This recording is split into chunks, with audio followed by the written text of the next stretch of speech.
Entonces, lo que vamos a hacer es lo siguiente.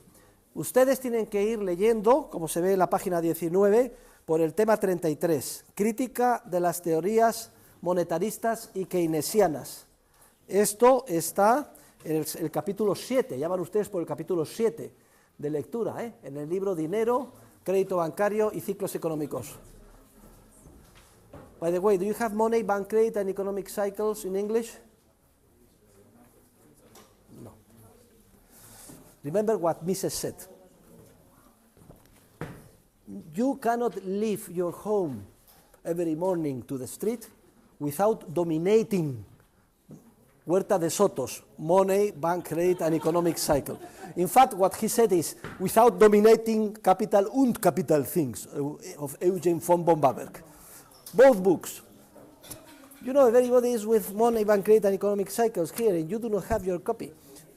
I blame it for it because I should have tell you to pick at a copy. Venga.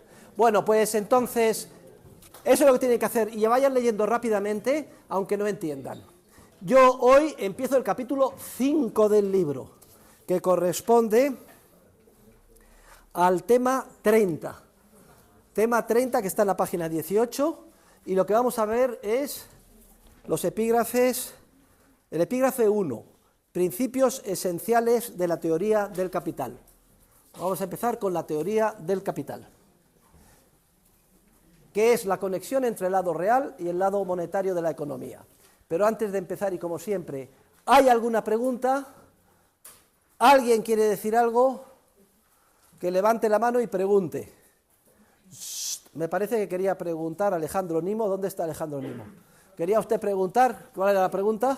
Profesor, con respecto a, supongamos que un gobierno toma la decisión de imponer a partir de ahora el 100% de la reserva de los bancos en los depósitos a la vista. ¿Cómo sería el accionar correcto a tomar con la burbuja que ya está generada? Bueno, ahí hay varias posibilidades, pero lo lógico sería primero establecer el coeficiente de caja del 100% para los depósitos a la vista en pesos, y luego dolarizar inmediatamente después, con lo cual estaba el tema solucionado. Pero la transición al coeficiente de caja del 100% es algo que le perdono que me haga la pregunta porque todavía no hemos llegado. Está perfectamente explicada en el capítulo 9 y último del libro. Sí. Pero el coeficiente de caja del 100% no dificultaría la dolarización porque con un coeficiente... No dificulta la dolarización. Al final usted tiene la base monetaria y M1, los depósitos a la vista. Lo suma y hace el canje. ¿Más preguntas? Bien, pues vamos a empezar con la teoría del capital, pero tenemos un invitado en clase hoy.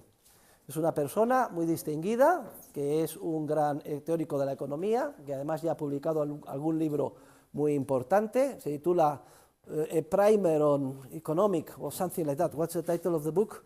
How to Think About the Economy. Thinking About the Economy, A Primer on Austrian Economics, something like that. Es un pequeño manual de divulgación, pero que también ha sido traducido al español. Se llama Peer by Lund, y se va a levantar y se va a presentar. Peer, the floor is yours. Stand up and introduce yourself. Okay, sure. Per Bylund, originally from Sweden, associate professor of entrepreneurship at Oklahoma State University in the U.S., where I teach Austrian economics and entrepreneurship courses and on regulations as well. I'm a senior fellow in the Institute. Levántese usted y traduzca. No, sí, venga. ¡Más fuerte! ¿Es de descendencia suiza? De Suecia. Sweden, no Suiza, Suecia. Básicamente trabaja como profesor enseñando la teoría de entrepreneurship, que es básicamente construcción empresarial y empresarialidad. Muy bien. And also he said many other things, that I'm very, very happy to be here with you, that I love Professor Huerta de Soto. Keep translating everything, he said. A nosotros nos han dado una charla sobre la teoría de la función empresarial y teniendo diferentes puntos de vista y que está encantado Venga, muy bien. Thank you. Sit down. A ver, ¿cómo se llama el libro del profesor Huerta de Soto, que aparte del de dinero, se llama Socialismo, Cálculo Económico y Función Empresarial? Socialism, Economic Calculation and Entrepreneurship. Lo vamos a ver en cuanto terminemos el mío de dinero ahora. Muchas gracias. Thank you very much, Pierre. Bueno, ¿hay alguna otra pregunta o duda? Bueno, pues entonces vamos a comenzar. Empezamos con una... Vamos a ver, voy a hacer la siguiente introducción, que es muy importante. Si hay algo que caracteriza a la escuela austríaca, es su contribución en el ámbito de la teoría del capital. La teoría del capital, con gran diferencia, es el campo más importante de la ciencia económica. Hasta el punto, queridos alumnos, siempre lo digo, que yo me di cuenta que no sabía nada de economía hasta que descubrí la teoría del capital. Fíjense ustedes la importancia que tiene. Y paradójicamente, si algo caracteriza los programas de estudio de los diferentes departamentos de economía en la inmensa mayoría de las facultades universitarias, es que se ha eliminado la teoría del capital del programa, de los programas de estudio universitarios de economía. Luego la conclusión es muy sencilla. Si no puedes saber nada de economía sin conocer la teoría del capital, y si se ha eliminado la teoría del capital de los programas de estudio, la conclusión del silogismo es muy clara. La inmensa mayoría de los teóricos de la economía no entienden de lo que están hablando. Luego, la trascendencia de lo que vamos a ver ahora es muy importante. Porque la teoría del capital nos permite conectar el lado monetario con el lado real de la ciencia económica. Hemos visto el lado monetario hasta ahora, Lo hemos visto como los bancos, cuando actúan con reserva fraccionaria, crean dinero e inyectan ese dinero en el sistema en forma de expansión crediticia. A partir de ahora vamos a entender cuál es el impacto que esto tiene sobre la economía real. Here, what I am explaining my students is that the most important field in economic theory is capital theory, but, very strangely, it has been erased from the syllabuses of 100% almost. There is just one exception. This university, from the programs of studies of most economic departments worldwide. Without knowing, without dominating capital theory, you are not able to understand anything around you in economic terms. In fact, there are two legs to understand economic theory: entrepreneurship and capital theory. And there is a strong relation, very close relation with them.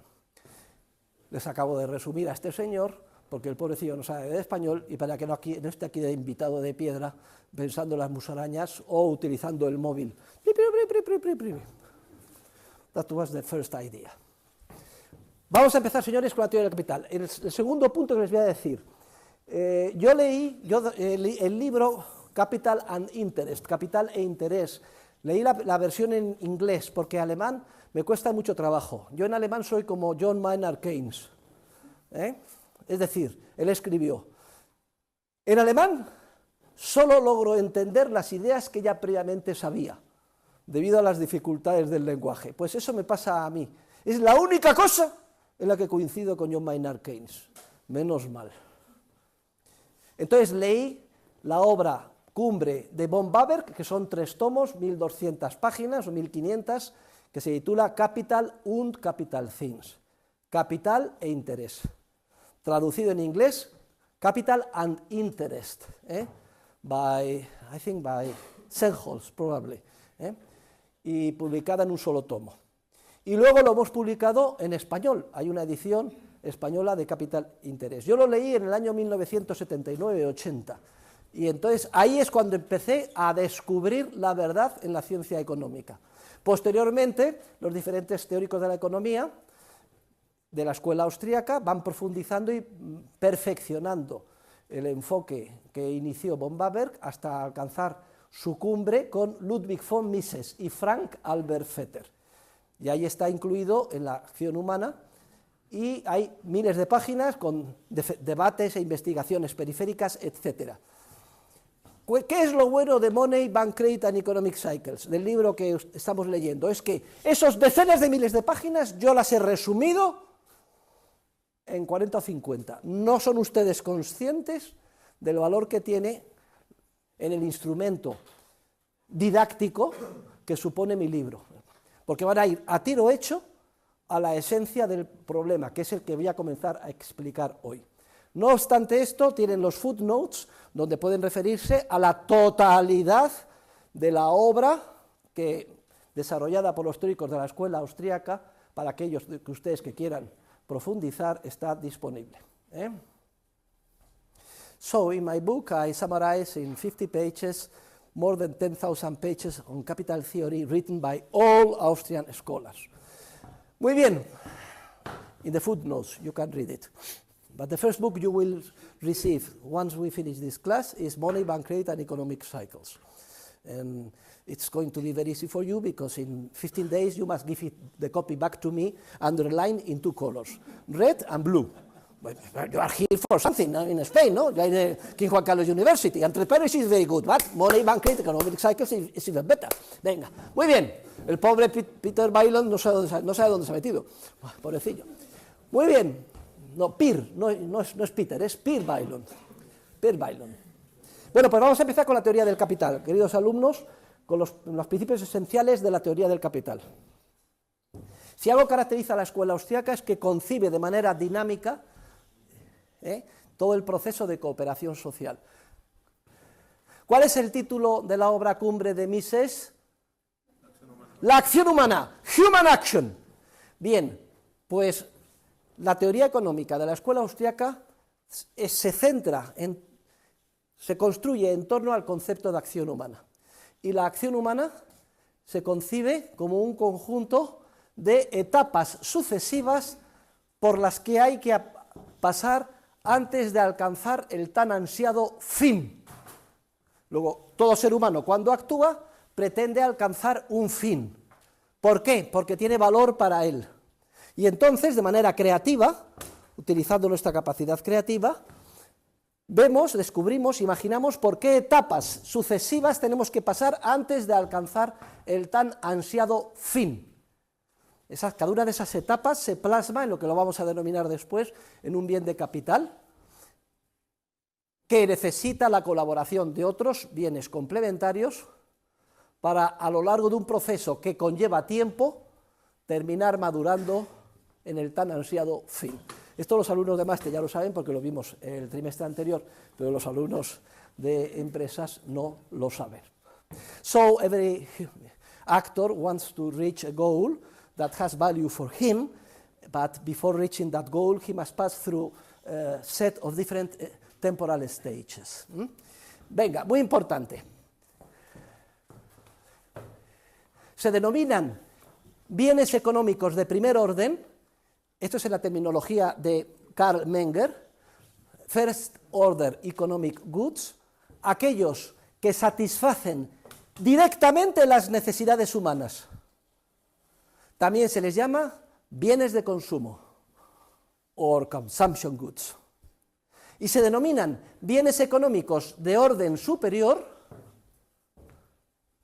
a aquellos que, uno, no satisfacen las necesidades humanas de manera directa, sino solo de una manera indirecta, exigiendo la cooperación de otros bienes complementarios y a lo largo de un periodo de tiempo que solamente cuando se culmina y madura dará lugar a los bienes de consumo o bienes de primer orden. Estos bienes económicos de segundo orden, que es una terminología un poco extraña, second order, third order, fourth order economic goods, el orden va aumentando conforme el bien se encuentre más lejos de la etapa final de consumo que se quiere alcanzar. Y parece una terminología un poco extraña para los alumnos de empresa, pero tiene toda su razón de ser, porque cuando estudiemos la teoría de los precios, veremos que los seres humanos determinan el precio en función de sus valoraciones subjetivas de los bienes de consumo. Y en cierta manera, y hacia atrás en el tiempo, a través de unos procesos empresariales muy complejos se fijan el precio de los bienes económicos de orden superior, que también se llaman factores de producción. Y les he puesto un esquema que de alguna manera simplificada nos va a servir como guía a lo largo de la explicación de la clase. Hemos supuesto un proceso de producción de un vehículo, por ejemplo, un Tesla, un automóvil. El objetivo que quiere el ser humano es comprar el coche y utilizarlo como bien de consumo, que sería el bien económico de primer orden. Pero antes de llegar al Tesla, es preciso pasar por una serie de etapas sucesivas. Cada una de esas etapas encarna lo que se llaman los factores de producción, o bienes económicos de orden superior. Y entonces hay una etapa previa al consumo, que es hacer la campaña publicitaria, advertising, otra campaña a los concesionarios, la venta en las diferentes tiendas, los dealers. Otra campaña previa es la distribución de los coches por tren, por ejemplo. Otra campaña previa es ya en la fábrica las pruebas. Luego ya, tirando para atrás, la fábrica de automóviles, donde se pinta toda la carrocería. Pero luego está, antes todavía, el montaje, la carrocería. Y esta especie de etapas sucesivas, a su vez, tienen afluentes, porque en el montaje montan unos robots, la carrocería, y esos robots a su vez pasa lo mismo, tienen muchísimas etapas previas, pero la carrocería pues tiene que haberse elaborado la chapa de acero, steel, en un alto horno, en una furnace, ¿no?, como se dice en inglés, y luego a su vez llegaríamos para atrás hasta la extracción del mineral de hierro, el iron ore, en la bocamina.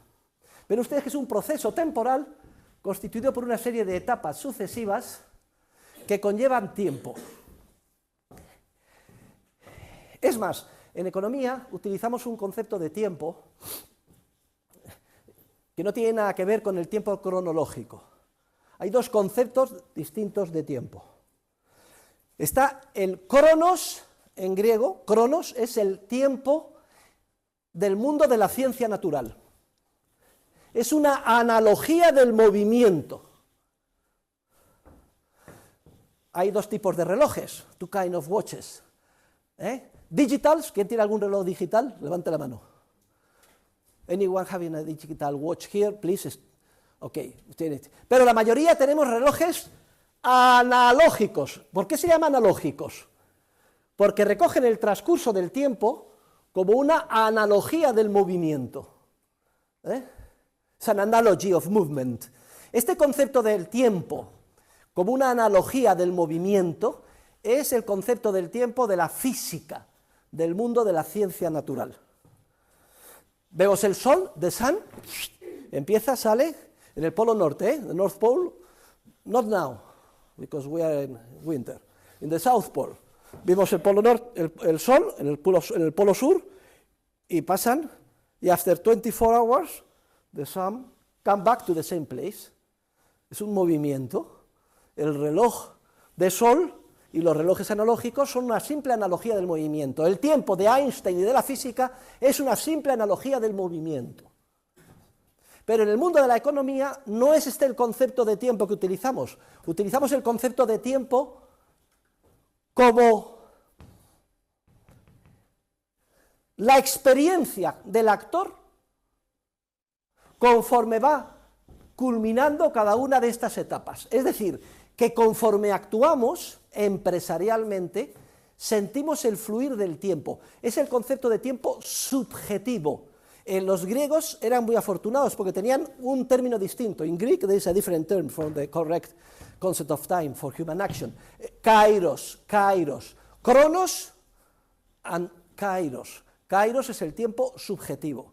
Y ese es el tiempo relevante para la economía, y el tiempo relevante para la acción humana, y el tiempo relevante para la función empresarial. The relevant concept of time for entrepreneurship is not the physical concept of time, but the subjective concept of time. El concepto subjetivo, el sentido subjetivo del tiempo.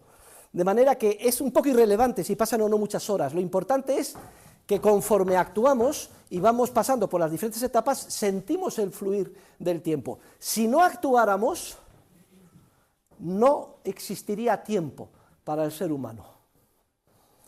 De hecho, si la humanidad desaparece, desaparecería el tiempo en el sentido de la economía, pero seguiría existiendo el tiempo en el sentido de la analogía del movimiento.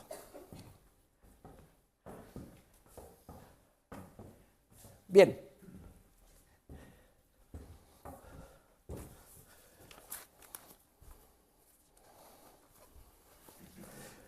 Vamos a dar un paso más.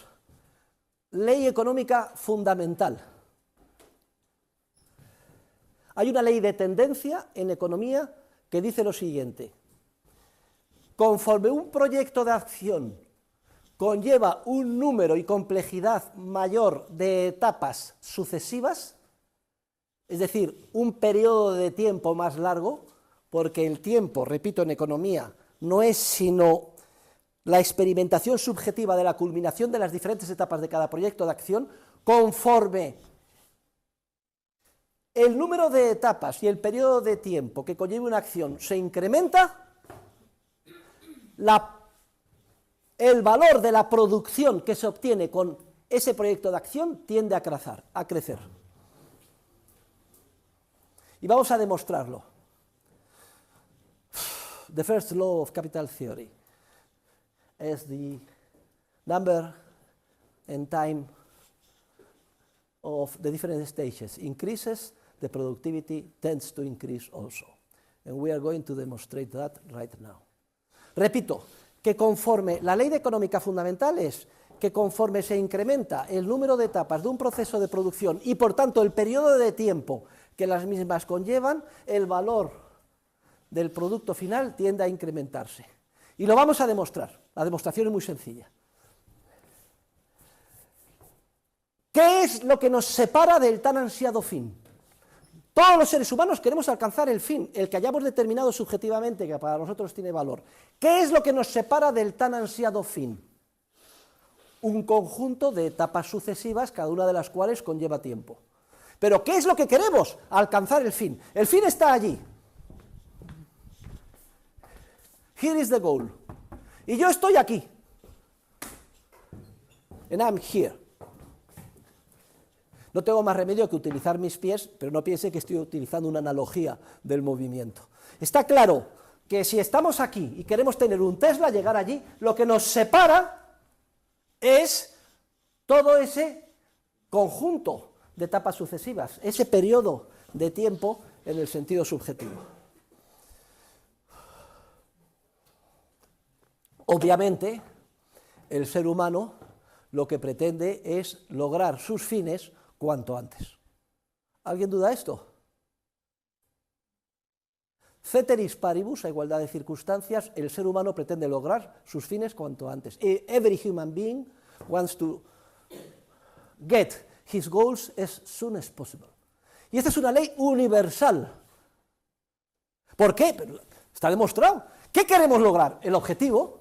Pues si en vez de estar donde la puerta estuviera aquí mejor, si estuviera aquí mejor, y si estuviera aquí ya lo tengo logrado, ya puedo dedicarme a otros fines. Queremos lograr nuestros fines cuanto antes. ¿Hay alguna duda de esto? Cuidado que esto es una ley apodíctica, inseparable de nuestra naturaleza humana. A igualdad de circunstancias queremos conseguir nuestros fines cuanto antes. ¿Por qué? Porque el fin es lo que queremos lograr. Lo que nos separa del fin es un proyecto de etapas sucesivas que conllevan tiempo. Cuanto antes lo consigamos, mejor. Bien, pues esta afirmación se puede expresar de otra manera.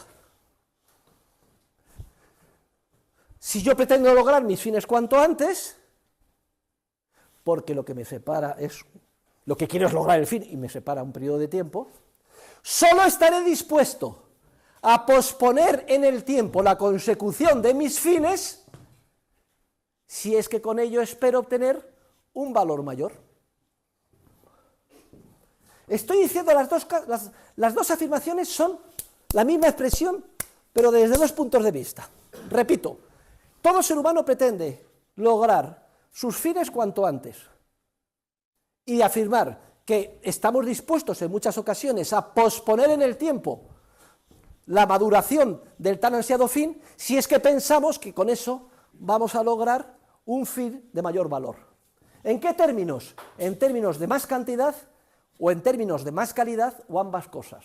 Más cantidad o calidad. So, selling that every human actor wants to get his or her goals as soon as possible, or saying that we are willing to postpone the getting our goals in time only if we think we are going to get a greater value, both in quantity and quality, or in both cases, are two ways of stating exactly the same truth.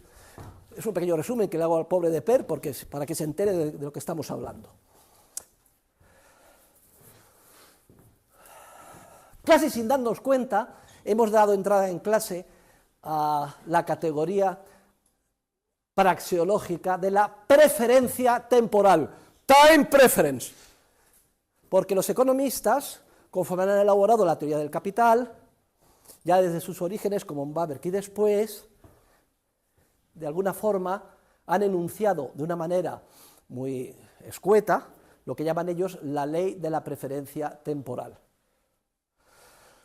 Ley de la preferencia temporal que fue expuesta ya en el siglo XIII por Gaius Lesines, uno de los discípulos más importantes de San Thomas Aquinas, de Santo Tomás de Aquino. Ya está perfectamente explicada allí. Tienen una nota a pie de página de Azaret. Look for the quotation of the first, articulation of time preference theory is in 12, ¿cuánto? 1285, yes. Lo que dice es lo siguiente. La ley de la preferencia temporal, muy sencillo, que a igualdad de circunstancias los seres humanos prefieren los bienes presentes a los bienes futuros. Es exactamente lo mismo que lo que acabo de explicar, pero ya de una manera más sintética. Y lo que dice Gaius Lesines en 1285 es que de acuerdo con la justicia se valoran más los bienes más próximos en el tiempo que los más alejados. Lo explica perfectamente. Esta idea se olvidó, pero luego la recuperó, creo que fue Martín de Azpilcueta, el doctor Navarro, mírelo usted, Martín de Azpilcueta, bien. Si toda la teoría económica, all economic theory almost, was discovered by the schoolmen of the Salamanca University in the 15th and 16th century, pero desafortunadamente se olvidó. And then little by little, the Anglo-Saxons tried to rediscover again, but with a lot of errors and wrong things, till today. For that reason, the Austrian school should be renamed the Spanish school. From Vienna to Madrid is the natural evolution of things. La teoría de la preferencia temporal dice que a igualdad de circunstancias los seres humanos prefieren los bienes presentes a los bienes futuros. Time preference says that ceteris paribus, all other things being equal, we prefer present goods to future goods. Vamos ahora a hablar vamos al siguiente epígrafe, página 218, bienes de capital y capital. Capital goods and capital.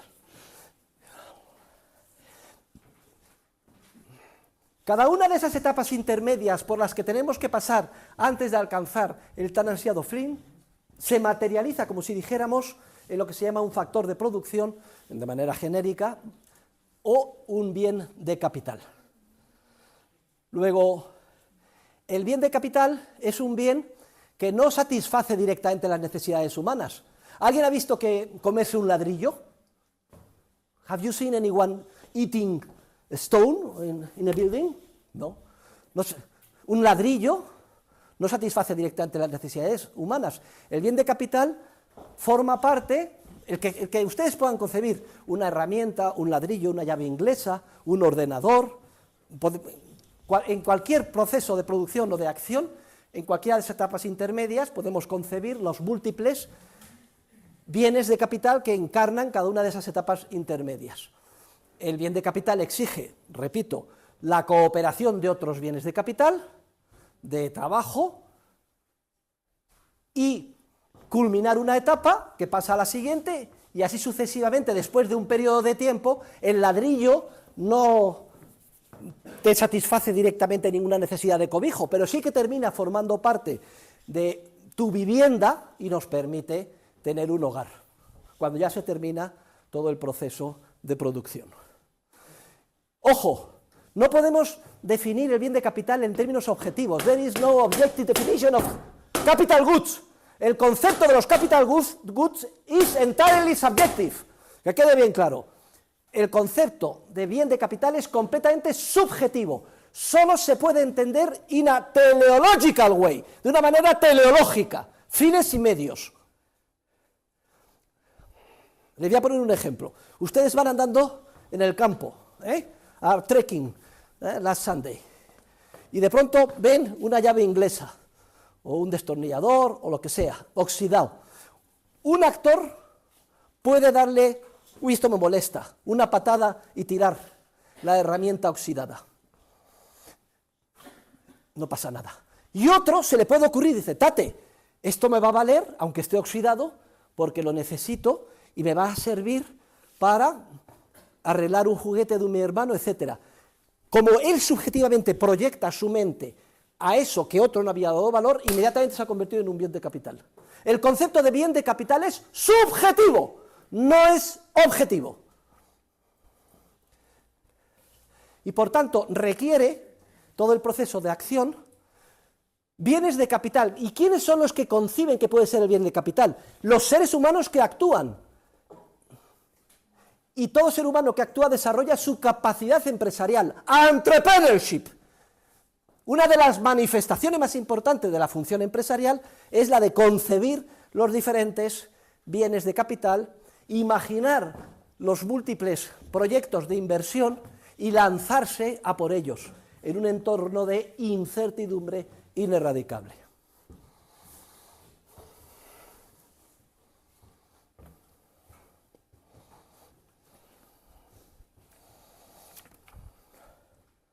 La condición sine qua non para lograr un bien de capital, y el bien de capital es la etapa imprescindible por la que tenemos que pasar y que nos permite lograr el tan ansiado fin. De ahí la importancia enorme de los bienes de capital. Y me da lo mismo que se trate de un inmueble, un edificio, una superficie de tierra, land, un ordenador, programas informáticos, un bolígrafo, llaves inglesas, todo tipo de instalaciones. Me da lo mismo de lo que se trate. El bien de capital es como el camino inevitable e imprescindible por el que tenemos que pasar antes de lograr el tan ansiado fin. Es como un puente, un bridge, es el puente que nos lleva a lograr lo que queremos. De ahí la enorme importancia que tienen los bienes de capital. Y los bienes de capital son creación de la capacidad empresarial del ser humano. Son una manifestación de la creatividad empresarial. Each capital good is a manifestation of entrepreneurial creativity. ¿Está claro la importancia que tiene tener bienes de capital? Todavía no hemos hablado de capital, estamos hablando de bienes de capital por ahora. Ya hablaremos de capital. La condición sine qua non para conseguir un bien de capital es el ahorro. The inevitable condition to get a capital good is saving, ahorro. No se puede lograr un bien de capital sin ahorro. Y vamos a poner el ejemplo típico de von Baberg, de nuestro buen amigo Robinson Crusoe, en su isla. Robinson Crusoe y his island. Von Baberg pone un ejemplo maravilloso. Llega Robinson Crusoe, llega a la playa después del naufragio, está prácticamente desnudo, y de pronto se despierta. ¿Quién ha visto la película última de Robinson Crusoe de Tom Hanks? ¿Quién la ha visto? La de Tom Hanks, the movie of Tom Hanks, that he appears in an island alone. Have you seen that? Venga, it's important for a capital theory, a class on capital theory. Venga, muy importante. Llega Robinson Crusoe a la isla y de pronto se descubre que está vivo. Y a duras penas se levanta en la playa, in the beach, he stand up. Y está muerto de sed, tiene very thirsty. y tiene hambre, y le da el sol, y tiene una insolación. Su situación es penosísima. Bueno, pues con muchas dificultades Robinson Crusoe, I'm explaining you what Bombardier says in Capital 1, Capital Things. Se levanta y mira y dice, ¡ah, albricias! He descubierto un charco de agua dulce, sweet water, y va allí y calma la sed, como yo la voy a calmar ahora.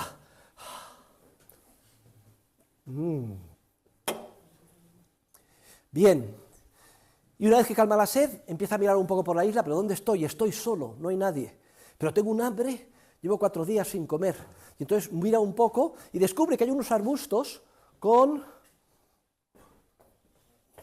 unas moras, no sé cómo se dice, moras, strawberries, unas berries. There is a small arbust with berries, and he takes the berries by hand.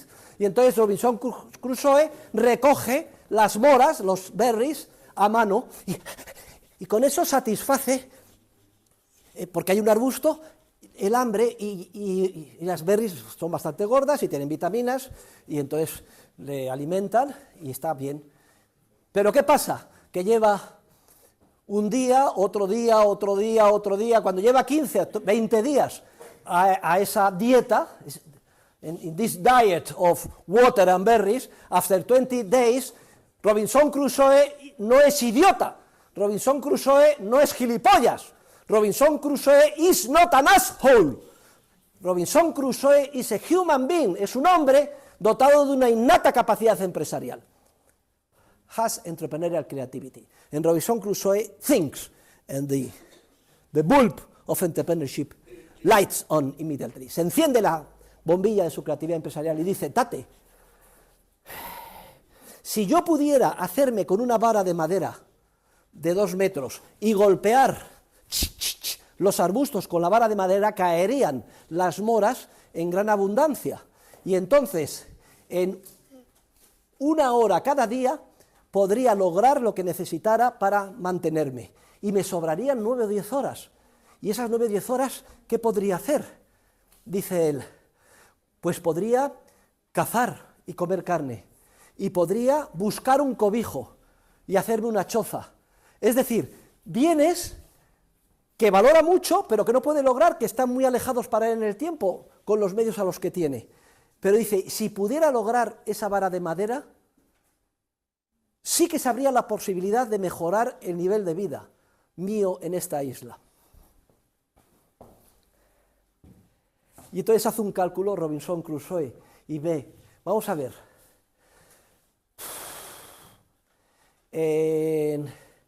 para hacer la vara de madera necesitaría subirme a una serie de árboles, arrancar una rama, ¡clacs!, bajar, depurarla de las correspondientes ramitas que tiene, darle forma. Yo calculo que tardaría 5 días en elaborar la vara de madera. Pero ¿cuál es el problema?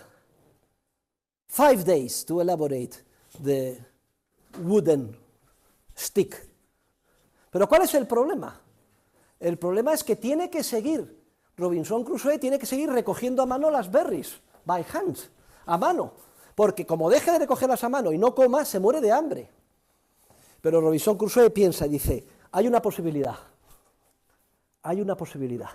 ¿y si sigo recogiendo a mano las moras, pero ahorro, es decir, no me las como todas? ¿Cuál es la definición de ahorro? The definition of saving. Renunciar al consumo inmediato.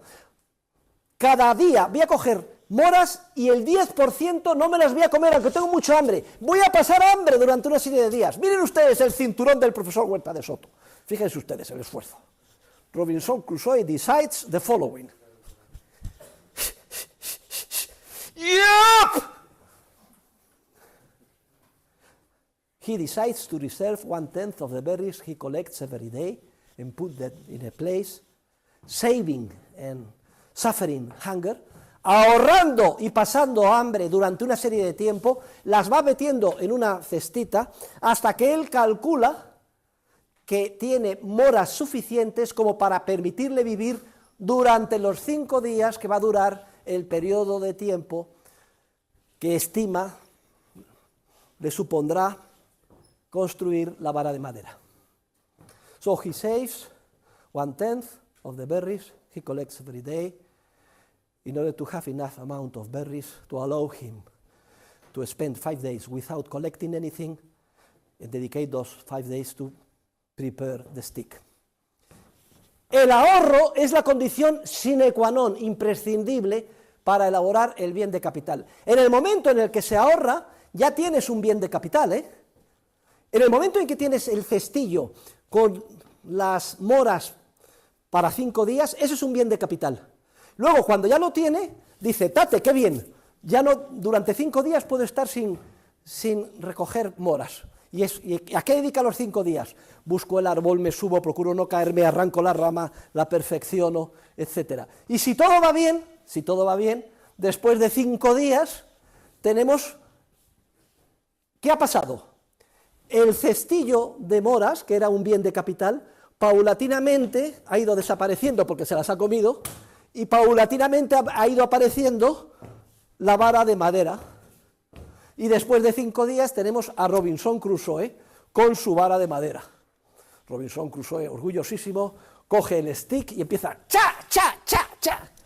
Y efectivamente el proyecto de acción funciona, caen las moras por 10, 20 veces más que antes y soluciona el problema de mantenerse y de alimentarse en una fracción del tiempo que le llevaba antes. Hay 2 Robinson Crusoes. Robinson Crusoe el pobre y Robinson Crusoe el rico. There are 2 different Robinson Crusoes, the poor man and the rich man. The poor man, el pobre, es el que cogía las moras a mano, by hand. Y Robinson Crusoe, el rico, es el que tiene la vara de madera. Pero ¿cómo ha llegado a ser un Robinson Crusoe rico con un bien de capital con la vara de madera? Porque previamente se ha visto obligado a ahorrar. Es imposible concebir un bien de capital, que es la llave del éxito futuro y de la prosperidad, sin el ahorro previo. Es imposible, it is impossible to get a capital good without a prior saving. Only stupid economists like John Maynard Keynes and his acolytes think the opposite.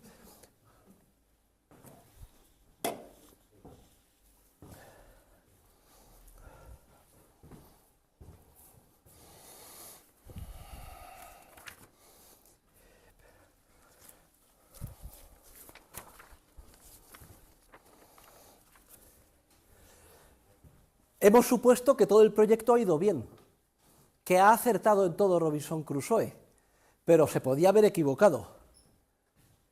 Podía haber cometido un error Robinson Crusoe.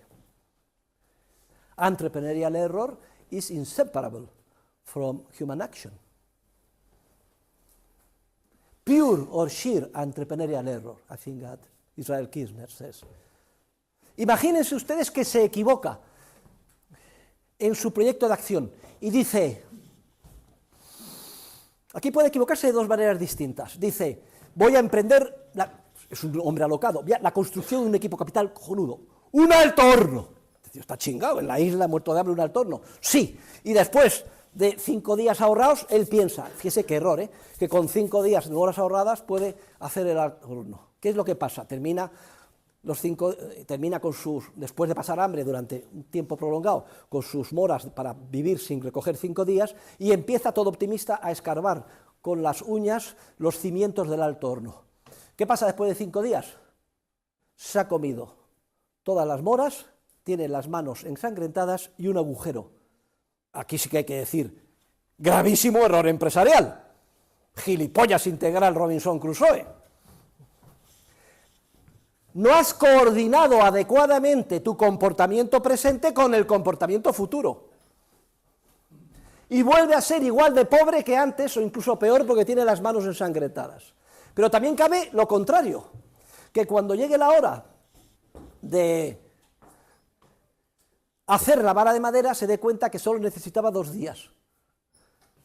Entonces, él podía pensar, y es obvio, me he sacrificado innecesariamente pasando hambre porque solo necesitaba moras para 2 días.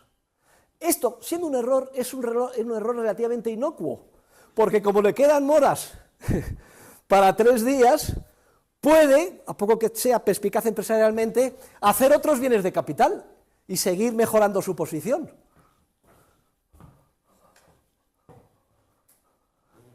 So it is extremely important to make a good coordination between present actions and future actions. If Robinson Crusoe is wrong and with his small savings tries to build up a huge investment, he will destroy the savings, and at the end he will not have anything, and he will be even poorer than before. And the opposite is also true. If he discovers that it was not necessary to sacrifice 5 days to make the stick, only 2. But this is not so bad situation, but because the remaining savings could be used for different capital goods. Cuidado, esto que digo no es ninguna tontería, porque vienen los keynesianos y dicen, lo que hay que hacer para salir de la pobreza es invertir a lo bestia, hacer un alto horno. Bueno, va lo mismo, hagan ustedes agujeros y los vuelven a rellenar. You can make holes and put the sand again.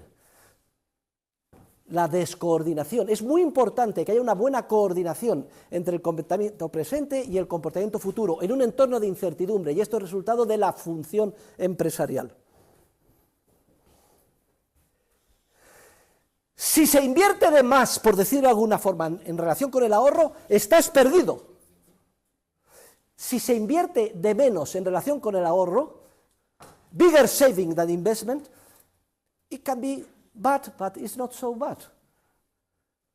The worst thing is whenever you want to invest more than the savings you have.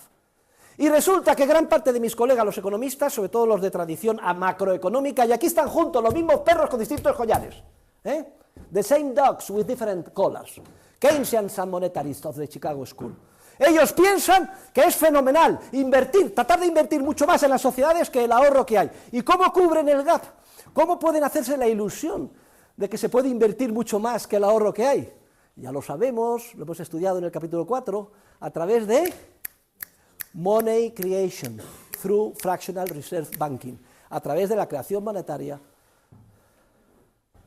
que permite la expansión crediticia, que efectúan los bancos, que actúan con reserva fraccionaria. Van ustedes ya encajando las cosas, porque poco a poco vamos viendo la luz, We are beginning to see the light, clearer and clearer and clearer, class after class. Bueno, y de ahí la enorme importancia que tiene coordinar bien el comportamiento presente y el comportamiento futuro. Y termino con 4 ideas importantes. En esa coordinación juega un papel esencial un precio de mercado, el precio de mercado más importante que hay en una economía libre y que debía de ser, por tanto, el menos manipulado. Ese precio de mercado se llama tipo de interés. In that coordination there is a market price called interest rate, which is the most important market price. And for that reason it should be the freer. Es la primera idea esencial que les quería decir. Y la semana que viene vamos a explicar cómo surge el tipo de interés y los componentes que tiene. La segunda idea, ¿cuál es la diferencia entre el Robinson Crusoe rico y el Robinson Crusoe pobre? Que uno tiene un equipo capital, la vara de madera, y el otro no lo tiene. ¿Cuál es la diferencia entre un país rico y un país pobre? ¿Cuál es la diferencia entre Sweden o Switzerland y India?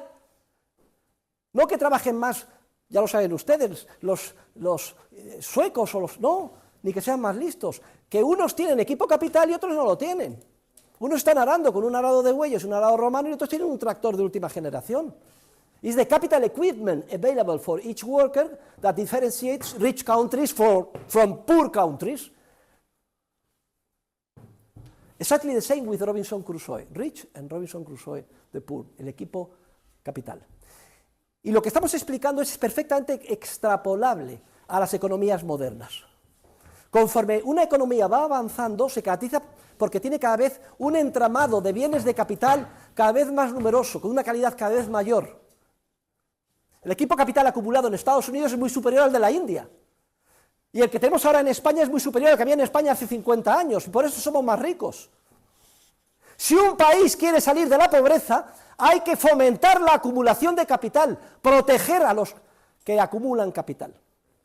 Y las economías modernas se llaman capitalistas a todos aquellos que no consumen todo lo que producen, sino que una parte de ello lo ahorran. Capitalists are those that do not consume everything that they produce, but keep a part of it as savings. Lo que hay que fomentar, por tanto, es la acumulación de capital y el ahorro, no perseguir a los capitalistas con impuestos, etcétera, sino hacer un entorno amigable para atraer a los capitalistas y fomentar que la gente se enriquezca y que los ricos cada vez ahorren más e inviertan, porque eso termina materializado en bienes de capital, y ya veremos en su momento que el salario de los trabajadores depende de la productividad, y cuanto más bien de capital per cápita haya, su salario será más alto porque la productividad será más alta. Los ahorradores son los capitalistas, que son aquellos que no consumen todo lo que producen, y los trabajadores o propietarios de bienes de producción, etcétera, son los que demandan los bienes presentes. Los bienes de capital no son perpetuos, se gastan, se usan y se desgastan. Es lo que se llama la depreciación del bien de capital. Y el desgaste puede ser físico o puede ser tecnológico. So capital goods do not keep working forever. They, little by little, are worn out. Eso se llama depreciación, que tiene una expresión en términos contables, in terms of economic calculation, se llama amortización. Lo veremos porque esto es importante, porque por lo menos hay que hacer una cuota de ahorro mínimo para mantener el equipo capital con su capacidad productiva, ¿vale? Y luego otra idea importante, que los bienes de capital son difícilmente reconvertibles, y conforme más cerca estén de la etapa final del consumo, más difícilmente reconvertibles son. Luego, si usted tiene la casa construida y es un error en un apartamento en la playa, es un error garrafal, no se puede reconvertir. Pero si está en una etapa muy previa y tiene el ladrillo, pues sí que se puede dar un golpe de timón, porque ese ladrillo puede utilizarse en una casa aquí o una casa allá. Conforme más cerca estamos de la etapa final del consumo, más difícil es la reconversión del equipo capital. Si ustedes están con su novia, a ver y tal, resulta que la novia no le convence, pues siempre puede dar un golpe de timón, romper e irse con otra novia. Pero si resulta que se casan, que tienen hijos y que llevan 30 años, y ahora me doy cuenta que no aguanta a mi mujer, fíjese ustedes la que se ha organizado, ya ha llegado prácticamente al fin. Ustedes empiezan grado de administración y dirección de empresas, y de pronto en primero se dan cuenta, esto no es lo mío, me voy a pasar a medicina.